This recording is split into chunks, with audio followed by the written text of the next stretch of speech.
স্বয়ং হানাফি মাযহাবের একটি বই আমি আপনাদের সামনে নিয়েছি। এই বইটির নাম হয়তো আপনারা ক্যামেরায় দেখতে পাচ্ছেন, রাদ্দুল মুখতার আলা দুররিল মুখতার হাশিয়াতু ইবনে আবেদিন লি মুহাম্মদ আমিন বিন উমর আবেদিন। তার এই বই ফতোয়া শামী নামে প্রসিদ্ধ। এই বইয়ের উদ্ধৃতি দিয়ে আমি আপনাকে একটি কথা বলি যে ইংরেজদের বহু পূর্বে আহলুল হাদিস ছিল কি ছিল না, যারা মনে করেন ছিলই না একটা দল হিসাবে, তাদের জন্য আমি এই বই থেকেই আপনাদের এই বই থেকেই একটি কোটেশন বা একটি উক্তি পড়ি। আর এই বইটি সৌদি আরবে দারু আলামিল কুতুব লিত্তাবাআ ওয়ান নাশর ওয়াত তাওজি এখান থেকে ছাপানো হয়েছে এবং 2003 খ্রিস্টাব্দে ছেপেছে 1423 হিজরিতে। পঞ্চম খণ্ড, ষষ্ঠ খণ্ড, আর পৃষ্ঠা নম্বর হচ্ছে 132। আমি আরো বলি, পৃষ্ঠা নম্বর 132। আর অধ্যায় হচ্ছে কিতাবুল হুদুদ, হুদুদ অধ্যায়। আর অনুচ্ছেদ হচ্ছে বাবুত তাজির। আর উপ অনুচ্ছেদ হচ্ছে মাতলাবুন ফিমা ইদার তাহালা ইলা গায়রি মাযহাবি। যে কোনো ভাই আপনাদের ফতোয়া শামী এটা দেখতে পারেন। মাতলাবুন ফিমা ইদার তাহালা ইলা গায়রি মাযহাবি, এমন বিষয়, এমন অনুচ্ছেদ যে যদি কোনো ব্যক্তি তার মাযহাব ছাড়া অন্য মাযহাবে চলে যায় তাহলে তার বিধান কি, এই সম্পর্কে এখানে লেখা হয়েছে। এখানে মজার বিষয় অনেকগুলাই আছে, তার মধ্যে যেটা আমাদের প্রয়োজন সেটা আমি বলছি। সেই কথায় বলা হচ্ছে যে যদি কোনো ব্যক্তি শাফি মাযহাবে চলে যায় তাহলে তাজির করা হবে। ইরতাহালা ইলা মাযহাবি শাফিঈ ইউআজ্জার, যদি মাযহাবে শাফিতে চলে যায় কোনো হানাফি তাহলে তাকে শাস্তি দিতে হবে। তাজির বলা হয় যেটা শরিয়া কর্তৃক নির্ধারিত শাস্তি নয়, কিন্তু কাজী স্বয়ং নির্ধারণ করে তাকে শাস্তি দিবে, বেত্রাঘাত করবে।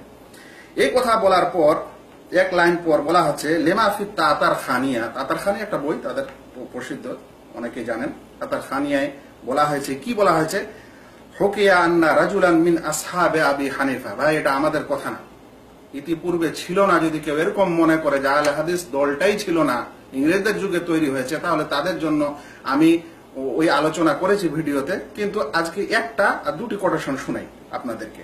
তাতার খানিয়া বলা হচ্ছে হুকিয়া আন্না রাজুলান, বর্ণিত হয়েছে যে এক ব্যক্তি মিন আসহাবে আবি হানিফা, আবু হানিফার সাথীদের মধ্য থেকে, অনুসারীদের থেকে, খাতাবা ইলা রাজুলিন মিন আসহাবিল হাদিস, সে আসহাবুল হাদিস এর এক ব্যক্তির মেয়েকে বিবাহের প্রস্তাব দেয়। খাতাবা ইলা রাজুলিন মিন আসহাবিল হাদিস ইবনাতাহ, হানাফি অনুসারী ব্যক্তি আহলে হাদিস ব্যক্তির মেয়েকে বিবাহের প্রস্তাব দেয়। ফি আহদে আবি বকর আল জুজজানি, কাজী আবু বকর জুজজানির যুগে। বলা সঙ্গত মনে করছি এই কাজী 300 হিজরির কাজীদের একজন।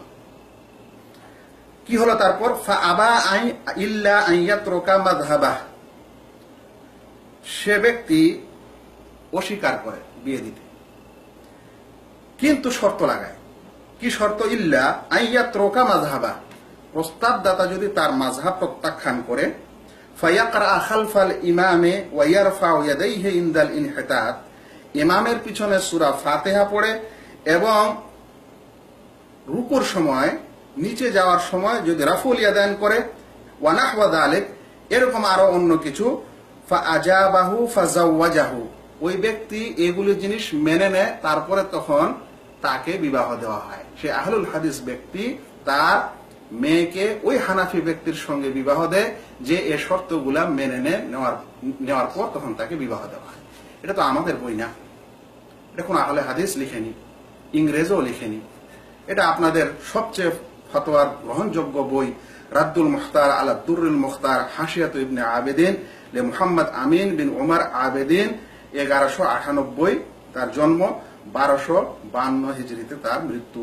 এখানে এটা লেখা হয়েছে। তাহলে বলেন আহলুল হাদিস কি ছিল না ইংরেজদের পূর্বে? এটা তো আপনাদের বই সাক্ষী দিল। তাই বলছিলাম যে আপনার বক্তব্যের উদ্দেশ্য যদি এটা হয় যে আহলুল হাদিস ছিলই না, তাহলে আপনার বই থেকেই এর উত্তর। আরেকটি আপনাদেরকে উত্তর শোনাবো একটু সংক্ষেপে। সেটাও কোনো আহলে হাদিসের লেখা না, মুকাদ্দামা ইবনু খালদুন। মুকাদ্দামা ইবনু খালদুন খুবই প্রসিদ্ধ লেখক। তিনার বই পুস্তক এবং জ্ঞান গরিমা পৃথিবীর সকল জ্ঞানী ও পণ্ডিত ব্যক্তি জানেন ও চিনেন। তিনি প্রথম এই মুকাদ্দামা ইবনে খালদুনের 283 নম্বর পৃষ্ঠায় আল ফাসল আস-সাবে 7ম অধ্যায়ে একটা লেখা লিখছেন। এই বইটি দার ওয়া মাকতাবাতুল হেলাল বেইরুতের ছাপা। এই মাকতাবা কি বলে মুকাদ্দামা ইবনে খালদুন, যেটা আমি আপনাদের পড়ে শোনাচ্ছি, 1983-তে ছেপেছে। সেখানে তিনি একটি বলেন ইতিহাসের ঘটনা লিখছেন, বা বলতে পারেন যে তার ঐতিহাসিক যেটা তথ্য সেখানে তিনি লিখছেন।